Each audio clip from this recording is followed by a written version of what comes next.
Selamat pagi anak-anak semua. Hari ini kita akan mendengarkan renungan firman Tuhan. Namun sebelum kita mendengarkan cerita firman Tuhan pada pagi hari ini, kita akan berdoa terlebih dahulu. Semuanya sikap berdoa.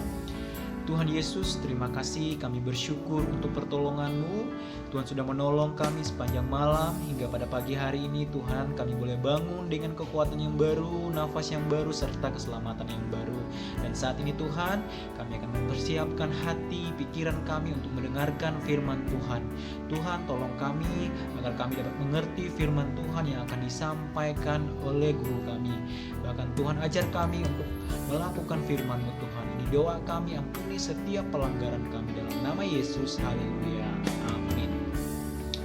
Anak-anak, pembacaan kita pada pagi hari ini terdapat di dalam kitab Yesaya pasal 50 ayatnya yang keempat.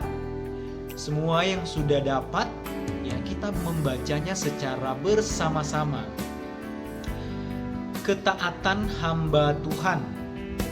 Tuhan Allah telah memberikan kepadaku lidah seorang murid, supaya dengan perkataan aku dapat memberi semangat baru kepada orang yang letih lesu.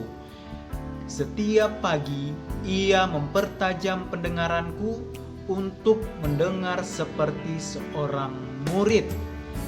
Anak-anak, tema renungan kita pada pagi hari ini yaitu lidah seorang murid. Siapa di sini yang merasa dirinya adalah seorang murid? Angkat tangannya. Pasti anak-anak semua adalah seorang murid karena anak-anak memiliki guru-guru di sekolah. Nah, demikian dengan Mister juga ya. Mister juga adalah seorang murid karena ya Mister mempunyai guru yang agung, guru yang luar biasa, guru yang hebat ya. Siapa namanya? Tuhan Yesus Kristus. Nah, itulah guru agung kita semua ya. Anak-anak, kita sudah membaca tadi bahwa Tuhan Allah memberikan kepadaku, kepada kita, bahkan kepada semua orang lidah. Apa itu lidah? Lidah adalah bagian yang sangat penting dalam kehidupan semua makhluk hidup termasuk manusia. Lidah kita terdapat di mana? Di bawah langit-langit kita. Nah, anak-anak, lidah itu adalah anggota tubuh kita yang sangat kecil sekali. Tetapi Alkitab mengatakan atau Alkitab menulis lidah itu sangat berkuasa. Kenapa anak-anak? Karena dengan lidah kita bisa memperkatakan hal yang tidak baik. Dengan lidah kita bisa menghina orang lain, mengejek orang lain, memaki orang lain. Bahkan kitab Amsal mengatakan lidah itu bisa membunuh kita maupun membunuh orang lain. Maksudnya apa anak-anak?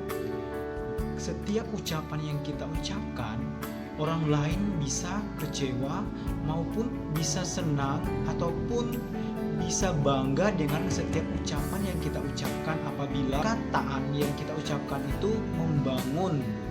Nah, sebaliknya apabila ucapan yang kita ucapkan itu ya membuat orang sakit hati, orang itu bisa saja dia bunuh diri. Bisa saja dia melakukan sesuatu yang kita tidak inginkan, ya. Bahkan bisa saja dia akan memukul kita atau bahkan bisa membunuh kita atas ucapan-ucapan yang kita ucapkan kepada dia yang membuat dia merasa marah kepada kita. Itulah sebabnya lidah atau ucapan yang kita ucapkan itu harus ucapan yang memberkati, yang membuat orang lain merasa senang dengan kita, ya, orang lain merasa bersyukur atas kehidupannya dan bersyukur atas orang-orang yang ada di sekitarnya melalui ucapan yang kita ucapkan. Nah, anak-anak, di dalam pembacaan tadi anak-anak dikatakan supaya dengan perkataan aku dapat memberi semangat baru. Coba anak-anak pikirkan dan coba anak-anak bayangkan selama ini, selama hidup kita, perkataan apa atau ucapan apa yang kita keluarkan dari lidah kita. Apakah perkataan yang buruk, perkataan yang membuat orang sakit hati? Firman Tuhan pada pagi hari ini mengingatkan kita, hendaklah perkataan yang kita ucapkan itu perkataan yang membangun, memberi semangat baru bagi orang yang letih lesu. Misalnya nih anak-anak, orang yang tadinya merasa banyak masalah, orang yang tadinya ya mungkin dia sedang sakit ya, ketika kita mengucapkan perkataan yang membangun, perkataan yang baik, dia akan merasa bahagia, merasa sukacita dengan ucapan atau perkataan kita. Tetapi coba kita memperkatakan perkataan yang tidak baik, perkataan yang tidak membangun, maka orang tadi akan menjadi sedih. Nah, itulah sebabnya perkataan atau lidah itu sangat berkuasa sekali. Karena itu kita harus mampu menjaga lidah kita dengan baik, dengan mengucapkan perkataan-perkataan yang memberkati.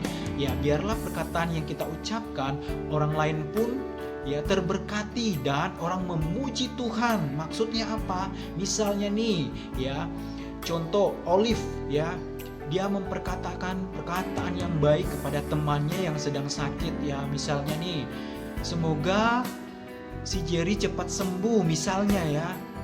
Jerry pun merasa senang karena ada ucapan yang baik.